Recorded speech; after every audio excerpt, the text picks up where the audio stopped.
राजा परीक्षित के पुत्र और अभिमन्यु के पोते और अर्जुन के परपोते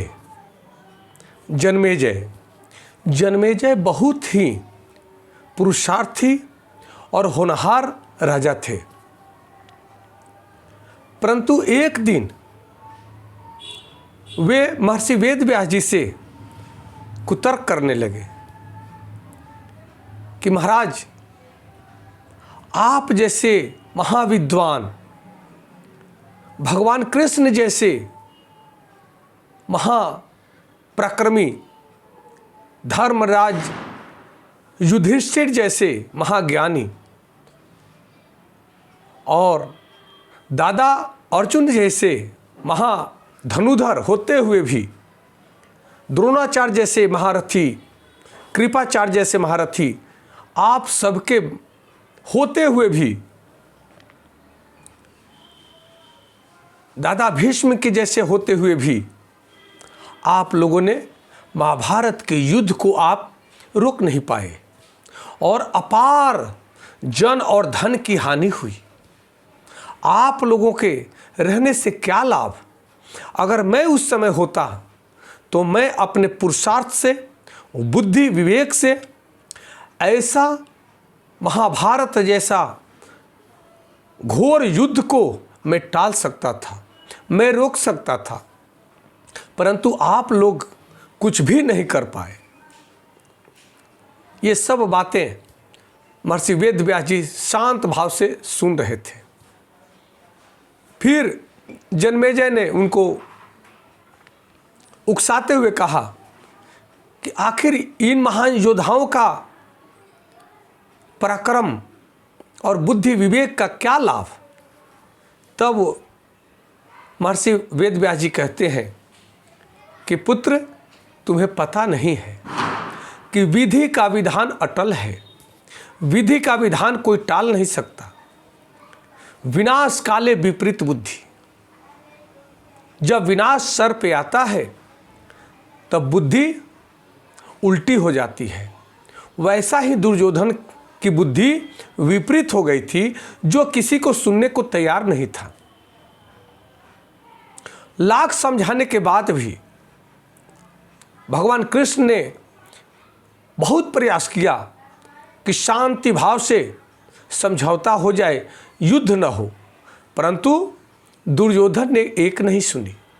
उसने किसी की नहीं सुनी, भीष्म पितामह की नहीं सुनी, द्रोणाचार्य की नहीं सुनी, कृपाचार्य की नहीं सुनी,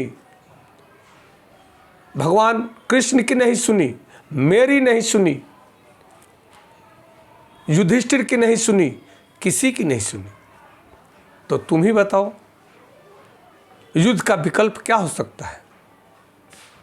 यहाँ तक प्रस्ताव रखा गया कि ठीक है, तुम हमें राज्य नहीं देना चाहते तो 5 भाई हैं हम, तुम सब कुछ रख लो, 5 गांव ही दे दो। तब भी वह उल्टी बात करता है, कहता है कि सुई के नोक बराबर भी मैं भूमि नहीं दूंगा। तब तो अपनी लड़ाई लड़नी उचित हो जाती है ना, तब तो अपने अधिकार की लड़ाई लड़ना ये आपका अधिकार बन जाता है। फिर भी जन्मेजय कहता है कि नहीं, मैं इस सब को नहीं मानता, मैं तो पुरुषार्थी व्यक्ति हूँ, मैं पुरुषार्थ को मानता हूँ। तब महर्षि वेदव्यास जी कहते हैं कि पुत्र, एक बात सुन लो, तुम्हारे जीवन में भी ऐसी घटना घटित होने वाली है जिसे तुम रोक सकते हो तो रोक लो। जन्मेजय कहता है कि मेरे जीवन में क्या होने वाला है?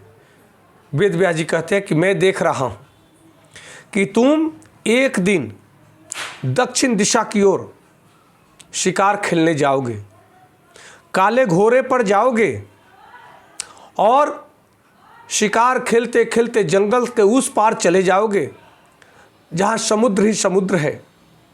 वहाँ तुझे एक युवती मिलेगी, उस युवती पर तुम मोहित हो जाओगे, उस युवती को तुम घर पे ले आओगे और उस युवती से तुम विवाह करोगे। फिर पुत्र प्राप्ति के लिए तुम यज्ञ करोगे, यज्ञ में ब्राह्मण सब आएंगे और उस युवती के कहने पर तुम ब्राह्मण को प्राण दंड दोगे, इससे तुम्हें ब्रह्म हत्या लग जाएगी। ब्रह्म हत्या लगने के बाद तुम्हारे शरीर में कुष्ठ रोग हो जाएगा, उसी कुष्ठ रोग से तुम्हारी मृत्यु हो जाएगी। तुम रोक सकते हो तो रोक लो, बच सकते हो तो बच लो। जन्मेजय ने कहा कि मैं शिकार खेलने ही नहीं जाऊंगा, और वह घर पे ही रहने लगे, घर से ही राजपाट चलाने लगे। जब वो समय आया तब जन्मेजय के मन में उद्वेग आया कि आखिर इतना दिन से बैठा हूं, कितना दिन हो गया शिकार किए हुए, आज मैं चलता हूं। मन में व्यग्रता हुआ, मन व्यग्र हुआ, उद्वेगित हुआ और वे चल दिए। जब जाते हैं अस्तबल में तो वहाँ देखते हैं कि काला घोड़ा ही रहे और सारे घोड़े सैनिक लेकर के चले गए। फिर वे काला घोड़ा पर बैठते हैं। फिर उन्होंने कहा कि चलो दक्षिण दिशा में नहीं जाऊंगा, मैं उत्तर दिशा में जाऊंगा। फिर वे घोड़े पर जब सवार होते हैं तो घोड़ा अनियंत्रित हो जाता है और जन्मेजय को लेकर के दक्षिण दिशा की ओर भागता है। फिर वे दक्षिण दिशा की ओर चले जाते हैं। फिर वो मन में सोचते हैं कि चलो मैं किसी युवती के तरफ देखूंगा ही नहीं, और वही हो रहा है जो महर्षि वेद व्यास जी ने कहा है। जंगल में शिकार खेलते खेलते वे उस तरफ चले जाते हैं जहाँ समुद्र है। समुद्र के किनारे पर एक युवती दिखती है। युवती पर युवराज जन्मेजय मोहित हो जाते हैं। युवती को फिर घर लाते हैं। घर लाने के बाद उसी युवती से वे विवाह करते हैं। युवती के कहने पर पुत्र प्राप्ति के लिए वे यज्ञ करते हैं। यज्ञ में आए हुए ब्राह्मणों का सत्कार किया जा रहा है। उसी में हवा से जब रानी की वस्त्र उड़ जाता है तब ब्राह्मण हंसने लगते हैं। रानी क्रोधित होती है और राजा से इनको दंड देने के लिए कहती है। राजा क्रोध में आकर के दंड देता है और प्राण दंड देने के बाद उसे ब्रह्महत्या लग जाता है। और ब्रह्महत्या के बाद उनके जन्मेजय के पूरे शरीर में कुष्ठ रोग हो जाता है। जब कुष्ठ रोग हो गया अब वे दौड़े दौड़े जाते हैं महर्षि वेद व्यास जी के पास। महाराज बचाओ, महाराज बचाओ, महाराज बचाओ। वेद व्यास जी ने कहा क्या हुआ? जो आपने कहा वही हुआ, अब मुझे इस कुष्ठ रोग से बचाओ। तब वेद व्यास जी ने कहा कि देखो एक चांस है कि तुम अपने आप को बचा सकते हो। अगर इस बार तुम चूक गए तब तुम्हें कोई नहीं बचा सकता है। बोले कि ठीक है बताएं। तब वेद व्यास जी कहते हैं कि मैं तुम्हें महाभारत की कथा सुनाऊंगा, परंतु विषय चाहे जो भी हो तुम संशय मन में नहीं करोगे, और संशय करोगे तो मैं वही कथा रोक दूंगा और फिर तुम्हारा कुष्ठ रोग ठीक नहीं हो पाएगा। जन्मेजय ने कहा कि ठीक है, मैं संशय नहीं करूंगा, मैं निष्ठा भाव से पूरे आत्मीयता के साथ में, आत्मविश्वास के साथ में मैं सुनूंगा। वेद व्यास जी ने कहा ठीक है। वेद व्यास जी ने महाभारत की कथा सुनाना शुरू की। जन्मेजय सुनते जा रहे हैं, सुनते जा रहे हैं, सुनते जा रहे हैं। वेद व्यास जी कहते हैं कि भीमसेन इतने मजबूत थे, इतने बलशाली थे कि 1000 हाथियों का बल था उनमें, और उन्होंने तो एक हाथी के सूंड को पकड़ा और घुमा करके ऐसे फेंका कि आज तक वह ब्रह्मांड में घूम ही रहा है। इस पे जन्मेजय के मन में संशय आ जाता है और उन्होंने कहा कि महाराज ऐसे कैसे हो सकता है। फिर वेद व्यास जी अपना कथा कहना वहीं पे महाभारत की कथा को रोक देते हैं और उन्होंने कहा कि जो भी मैं कह रहा हूँ झूठ नहीं कह रहा हूँ। और उन्होंने आह्वान किया और वह हाथी वहीं पे आकर धरती पर गिर गया। तब जन्मेजय कहते हैं कि महाराज जी क्षमा करें। बोले कि यह क्षमा की बात नहीं है, जितना तुमने सुना है उतना कुष्ठ तुम्हारा ठीक हो गया, और तुम्हारे मन में जो संशय आया है, जो कुष्ठ बचा है, वही तुम्हारे मृत्यु का कारण बनेगा। सारा कुष्ठ लगभग उसका ठीक हो गया था, थोड़ा सा कुष्ठ उसके शरीर में रह गया था जिसका कोई उपचार नहीं हो पाया, और अंततः उसी कुष्ठ के कारण जन्मेजय की मृत्यु होती है।